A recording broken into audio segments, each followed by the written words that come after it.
कपिलास वनांचल परिसर में अग्नि निवारण सचेतनता कार्यक्रम अनुष्ठित हो ढेंकानाल जिला कपिलास वनांचल परिसर में आज कपिलास रेंजर आयोजन में एक अग्नि निवारण सचेतनता कार्यक्रम अनुष्ठित हो उक्त कार्यक्रम में मुख्य अतिथि भाव बीसीनाहाकाणी कॉलेज अध्यक्ष तथा युवक सम्मानित अतिथि भाव देवगां ग्राम पंचायत सरपंच विजय कुमार देहुरी, वन विभाग अधिकारी श्रीकांत गुरु, विमल कुमार बाला एवं समस्त विभागीय कर्मचारी हाथी स्क्वाड वन सुरक्षा समिति सदस्य उपस्थित रही किभली भाव में जंगल को निया दाउर रक्षा कर से विषय में आलोचना हुई। विशेष भाव में आलोचनार विषय थिला जंगल बंचिले आमे बंचिबा, जंगल को निया दाउर रक्षा करिबा।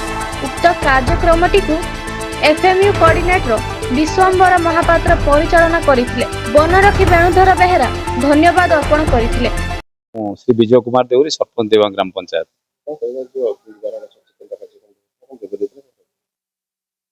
आज कपिलास रेंज तरफ 18टी वन संरक्षण समितिर समस्त सभ्य सभ्या सभापति कोषाध्यक्ष मानू आज गोटे कर्मशालार आयोजन करा जायतिला। से मते सरपंच हिसाब से गोटे अतिथि भाव में निमंत्रित करते आमर वनांचल अधिकारी से आयोजन करिथिबा अग्नि निरोधक केमती हो पार प्रायतः फेब्रुआरी 15 रु जून 15 भितर अग्नि संयोग होता है।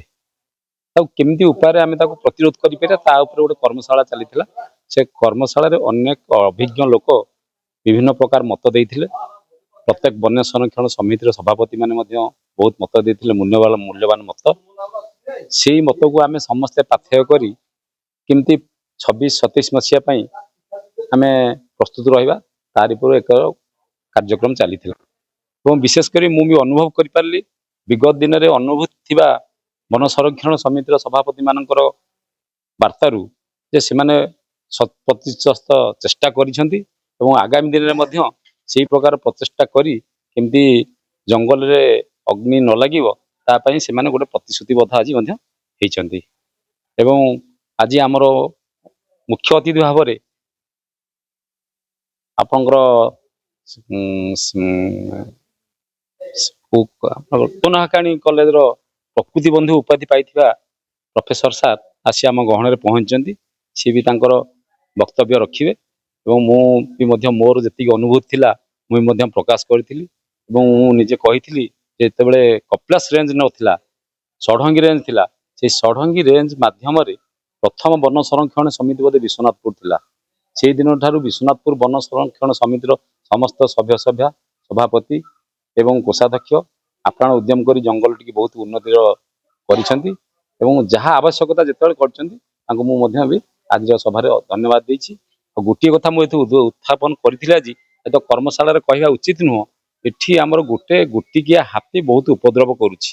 विगत दिन में आम पंचायतर सुभद्रा नायक बोली जड़े महिला व्यक्ति मृत्युवरण करिसेंती। केमती सुरक्षा पाई परिबा विशेषकर सूर्य रश्मि द्वारा आलोकित होगापी आलोकीकरण एवं सोलार फेंसी बाड़ करवा एवं जो बर्जर सिस्टम कर से बर्जर लगे लोक मान सचेतन करवा अवेयरनेस करवा यही कर्मशाला बैठक अनुरोध कर।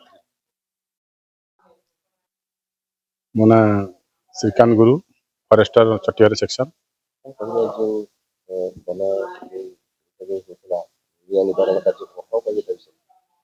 आज वर्ष 26-27 मसीहार कर्मशाला निया प्रतिरोधक कर्मशाला आमर ये वनांचल ऑफिस अनुष्ठित होता। ए मुख्य अतिथि भाव डॉक्टर सचिदानंद प्रधान जी आमर प्रिंसिपाल बीसीनाकाणी एवं उपस्थित ग्राम पंचायत सरपंच महोदया एवं 18टी बीएसएस को सभापति संपादक एवं एनिमेटर को उपस्थित होते एवं फ्रंटलाइन आमर वनांचल फ्रंटलाइन स्टाफ वनरक्षी वनपाल एठारे योगदान दे सुमत ରଖିଥିଲେ କିପରି ଜଙ୍ଗଲ ନିଆଁକୁ ପ୍ରତିରୋଧ କରାଯାଇପାରିବ ଏବଂ ଜଙ୍ଗଲକୁ କିପରି ନିଆଁ ଦାଉରୁ ରକ୍ଷା କରାଯାଇପାରିବ ତାହା ଉପରେ କର୍ମଶାଳାର ଗଠନ କରାଯାଇଥିଲା। ଏବଂ ଆଜିର ଏ ଯେଉଁ କର୍ମଶାଳାରେ ବନାଞ୍ଚଳ ଅଧିକାରୀଙ୍କ ଅନୁପସ୍ଥିତି ଥିବାରୁ ସମସ୍ତେ ଟିକେ ଉପଲବ୍ଧ କରିଥିଲେ, କିନ୍ତୁ କ'ଣ କରାଯିବ ବର୍ତ୍ତମାନ ଆମର ଫରେଷ୍ଟ କଲେକ୍ଟର ସାର୍ଙ୍କର ଗ୍ରିଭାନ୍ସ ଥିବାରୁ ସେଠାରେ ଉପସ୍ଥିତ ହେବାକୁ ପଡ଼ିଥିବାରୁ ସେ ଏଠାରେ ଅନୁପସ୍ଥିତ ଅଛନ୍ତି। ଆଉ କ'ଣ କହିବେ? ନମସ୍କାର, ମୁଁ ଡକ୍ଟର ସଚିଦାନନ୍ଦ ପ୍ରଧାନ, ବିଶ୍ୱନାୟକାଣୀ ଉଚ୍ଚ ମାଧ୍ୟମିକ ବିଦ୍ୟାଳୟର ଅଧ୍ୟକ୍ଷ ଏବଂ ପ୍ରକୃତି ମିତ୍ର।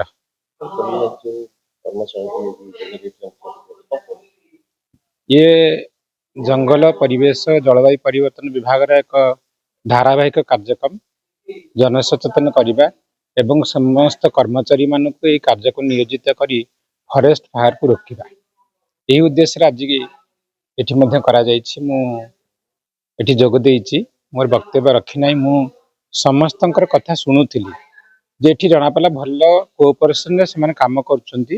VSS ହେଉ ବା ଅନ୍ୟ ଯେଉଁମାନେ ଅଛନ୍ତି ଗଜସାଥୀ ଗଜବନ୍ଧୁ, ସେମାନେ ଡିପାର୍ଟମେଣ୍ଟାଲି ସବୁ ଲାଇନ୍ କୋଅର୍ଡିନେସନ୍ କରୁଛନ୍ତି ଆଉ ତାଙ୍କର ଫ୍ରିଲି ଓପିନିଅନ୍ ରଖୁଛନ୍ତି। ସେଇଟା ମୋତେ ବହୁତ ଭଲ ଲାଗିଲା ସାର୍। ଆଉ ମୁଁ ଭାବୁଛି ନିଶ୍ଚିତ କାର୍ଯ୍ୟକ୍ରମ ସଫଳ ହେବ ଆଉ ଜଙ୍ଗଲ ମଧ୍ୟ ନିଆଁ ରୋକାଯାଇପାରିବ, ଯେହେତୁ ବହୁତ ବନ ସୁରକ୍ଷା ସମିତି ବାଲା କହିଛନ୍ତି ତାଙ୍କର ଗତ ବର୍ଷ ନିଆଁ ଲାଗିନାହିଁ। ମୁଁ ସମସ୍ତଙ୍କୁ ଧନ୍ୟବାଦ ଦେଉଛି ଏ କାର୍ଯ୍ୟକ୍ରମ ପାଇଁ। ଢେଙ୍କାନାଳରୁ ଅକ୍ଷୟ କୁମାର ପାତ୍ରଙ୍କ ରିପୋର୍ଟ, ବ୍ଲାକେଟ୍ ନ୍ୟୁଜ୍ ଓଡ଼ିଆ।